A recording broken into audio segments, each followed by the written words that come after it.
सप्ताह 5 यीशु क्रिस्त का ज्ञान। दिन 29 देह धारण। आप लोग अपने मनोभावों को ईसा मसीह के मनोभावों के अनुसार बना लें। वो वास्तव में ईश्वर थे और उनको पूरा अधिकार था कि वो ईश्वर की बराबरी करें। फिर भी उन्होंने दास का रूप धारण कर तथा मनुष्यों के समान बनकर अपने को दीनहीन बना लिया। और उन्होंने मनुष्य का रूप धारण करने के बाद मरण तक, हाँ, क्रूस पर मरण तक आज्ञाकारी बनकर अपने को और भी दीन बना लिया। देह धारण की वास्तविकता मसीही विश्वास के महानतम रहस्यों में से एक है। यदि हम इसके उच्चारण में हकलाएं नहीं, इसके बारे में सोचने के तरीकों में ठोकर न खाएं, तो इसे समझने अथवा इसे समझाने में हम शायद इसके रहस्य को गहराई से कुरेद नहीं पा रहे हैं।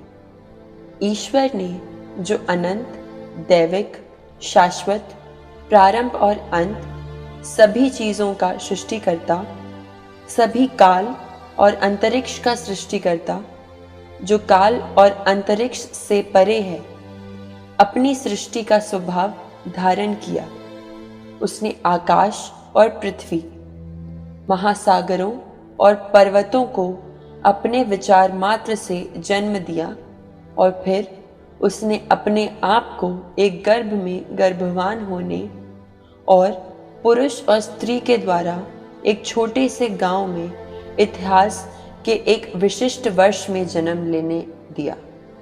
हमारे लिए स्वयं की एक प्रतिकृति बनने के लिए और यथासंभव हमसे एक होने के लिए हमारे मानवीय रूप में उसने ऐसा किया। ईश्वर हम में से एक जैसा बन गया। समस्त वस्तुओं के सृष्टिकर्ता ने अपने आप को एक सृष्टि बना दिया। शाश्वत शब्द शरीरधारी बन गया।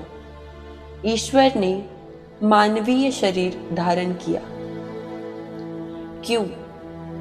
ईश्वर मनुष्य बन गया ताकि मनुष्य ईश्वर बन जाए। वो दीवानगी की हद तक हमें प्यार करता है। हमारा अस्तित्व उसके अनंत और लबालब प्यार के कारण है, जो त्रित्व में समा नहीं सका, परंतु उसके बाहर बहने लगा और एक आकृति के रूप में पुनः सृजन करने लगा जो उसे प्राप्त कर सके। उसने हमें अपने स्वरूप से बनाया ताकि हम स्वेच्छा से उसे प्यार करने के लिए आवश्यक स्वतंत्रता को अनुभव कर सके, ताकि उसके दैविक प्यार में स्वतंत्रता पूर्वक भागी बन सके। मानवीय व्यक्ति ईश्वर की अनंत बेकरारी की संतुष्टि है। अनंत बेकरारी स्वयं हम में सृजी गई है ताकि हम ईश्वर की ओर वापस लौट सके। हम वास्तव में इसे समझ नहीं पाते। हम वास्तव में समझ नहीं पाते कि किस प्रकार मानव ईश्वर ने स्वयं को बनाया होगा। यीशु एक मानव शिशु था। वो एक मानव बालक था, एक मानव बच्चा। यीशु वहां गतिहीन पड़ा हुआ था, पूर्ण रूप से अपने माता पिता पर निर्भर, जो उसके लिए सब कुछ करने के लिए वहां थे। तब उसने घुटनों के बल चलना और फिर अंततः अपने पैरों पर चलना सीखा। ईश्वर एक स्त्री की छातियों पर पला पोसा। ईश्वर ने अपने पिता का हाथ थाम कर चलना सीखा। ईश्वर ने मानव अनुभव, उदासी और क्रोध से लेकर हास्य, विनोद और आनंद की भावनाओं की अनुभूति की। वो भूखा रहा, तृप्त रहा, थकान, विश्राम, उत्साही और नाराज रहा। हम भी नहीं समझते कि हमारी मानवीयता किस प्रकार उसके स्वरूप में बनाई गई है। अनंत ईश्वर के लिए बेकरारी जो हम अपने अंदर अनुभव करते हैं ही स्वयं ईश्वर के आंतरिक जीवन की छाप है, जो हमारे हृदयों पर अंकित की हुई है। हमारे मानवीय अनुभव के बारे में बहुत कुछ है जिसे हम स्वेच्छा से स्वीकार कर सकते, यदि हम सच में जानते कि ईश्वर ने स्वयं इन चीज़ों को अनुभव किया है।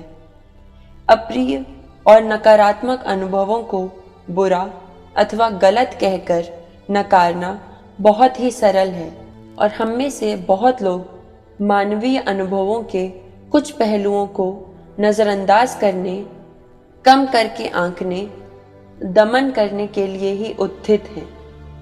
जोसेफ और मरियम ने यीशु को इस बात की शिक्षा दी कि पूर्ण मानवता में किस तरह आगे बढ़ना है। उन्होंने उसे पुष्ट किया कि वो कौन है, और एक लड़के और फिर एक मानव पुरुष के रूप में परवरिश की। ईश्वर के प्रारूप में ईश्वर ने उसे इस जीवन अर्थात इस पारिवारिक जीवन के अधीन किया, और ऐसा करके उसने इसे पवित्र किया और इसे दैविक बना दिया। यीशु ने मरियम और जोसेफ के लिए इसे संभव कर दिया कि वे उनकी पूर्ण मानवता की दैविक नियति में बढ़ते जाएं। उन्होंने हम सबके लिए द्वार खोल दिया है। बेतलेहम की वो आनंदमयी रात, आकाश खुल गया था, पृथ्वी कांप उठी, ब्रह्मांड की प्रतिध्वनि महिमा और शांति के गीत गा रही थी। ऊंचे आकाश में ईश्वर की महिमा हो और पृथ्वी पर उसके कृपा पात्रों को शांति मिले। उस रात के मध्य में जब सब कुछ चुप था, सर्वशक्तिमान शब्द अपने राजकीय निवास से उतर रहा था। वहां पर सर्वत्र खामोशी का आलम था, और रात अपनी आधी यात्रा समाप्त कर चुकी थी जब स्वर्गिक सिंहासन से प्रभु सर्वशक्तिमान शब्द नीचे उतर आया। कितना अद्भुत आदान प्रदान! ईश्वर मनुष्य बन गया ताकि हमको ईश्वर जैसा बना दे। हमें अमीर बनाने के लिए वो दरिद्र बन गया। हमें खुशी देने के लिए वो हमारे दुखों में सहभागी हुआ। इस अद्भुत आदान प्रदान ने मसीहियत की बुनियाद स्थापित की है। ये धर्मशास्त्र का भव्य प्रसंग है। ये इतिहास का दैविक रूपक है, क्योंकि ये मसीह का रहस्य है। चिंतन के लिए प्रश्न: आपकी मानवीयता के किस भाग पर आप विश्वास करते हैं कि ईश्वर की ओर से नहीं है? पाप हमारी मानवीयता का दुरुपयोग है, परंतु ऐसे कौन से विशिष्ट तत्व हैं, शायद आप अपने व्यक्तित्व का कुछ भाग जो आपकी मानवीयता का पैदाइश है, जिन्हें आप अस्वीकार करते हैं, अथवा एक मानवीय व्यक्ति के रूप में आपकी पहचान बनाए रखने में आपको उस पर विश्वास करने में बहुत ही मुश्किल होती है कि वे ईश्वर की ओर से हैं।